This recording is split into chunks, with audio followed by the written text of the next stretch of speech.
देखिए, चुनाव के पहले 6 बार हमारे देश के प्रधानमंत्री मणिपुर गए।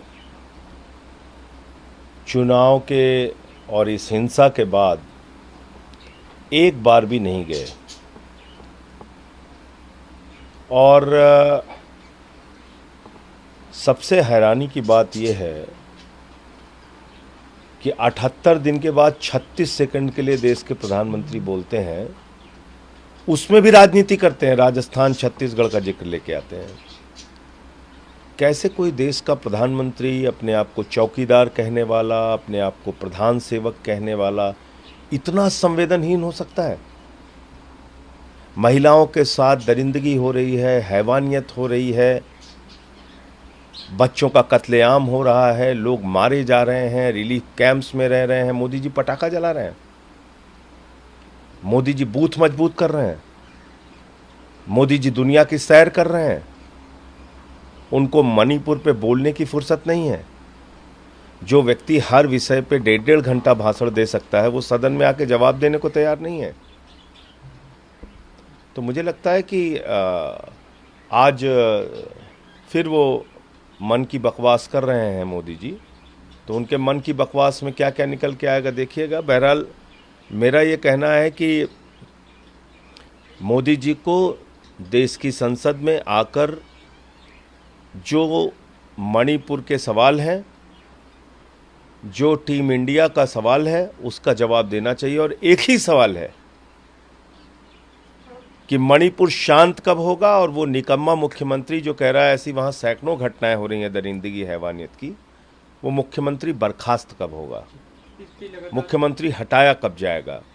क्योंकि अब तो बीजेपी के विधायकों ने भी कहा है कि भाई ये जो कुछ भी सिचुएशन पैदा हुई है मणिपुर में, उसके लिए सीधे तौर पे जो वहाँ का वीरेंद्र सिंह जो सीएम है वही सीधे तौर पे जिम्मेदार है। तो उसको क्यों अब तक आप बचा के रखे हुए हैं?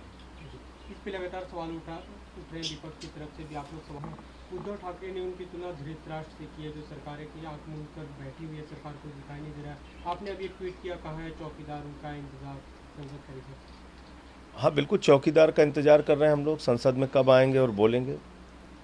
और मोदी जी धृतराष्ट्र भी हैं और कुंभकर्ण भी हैं।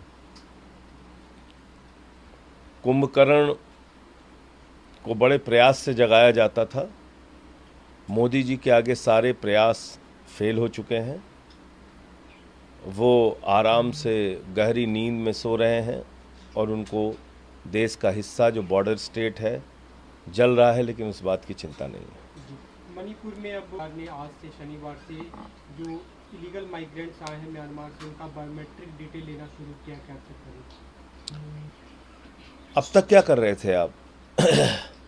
अब तक क्यों सो रहे थे?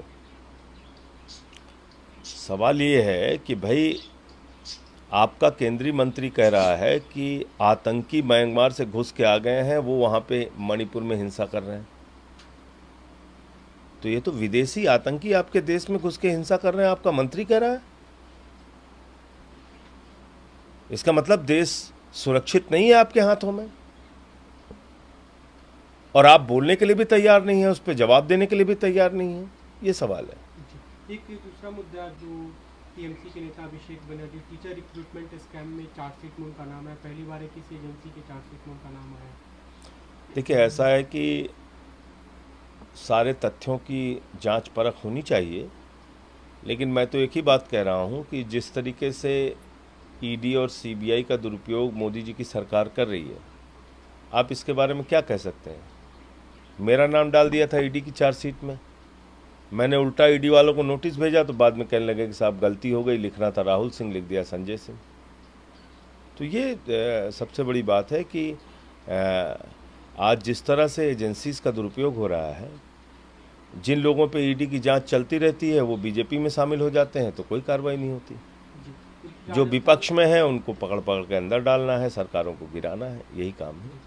राजस्थान में भी लाल डायरी को लेकर सवाल उठ रहे हैं। कल जेपी नड्डा ने सवाल उठाया और उन्होंने कहा इससे बीजेपी और कांग्रेस और अशोक गहलोत की कलई खुल गई है और बीजेपी अपूर्ण बहुमत से वापस सरकार में आने वाली है। अब वो तो जनता को तय करना है कौन वापस आएगा नहीं आएगा।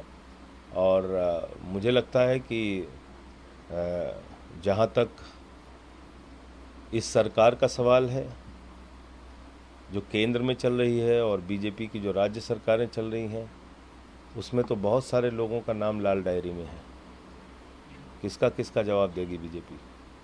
अभी प्रधानमंत्री मन की बात कर रहे हैं, उसमें उन्होंने बाढ़ का जिक्र किया, खासकर यमुना का, और गुजरात में जो भीकर तूफान आया था, और उन्होंने कहा कि हम सबने मिलकर उस पर काबू पाया है।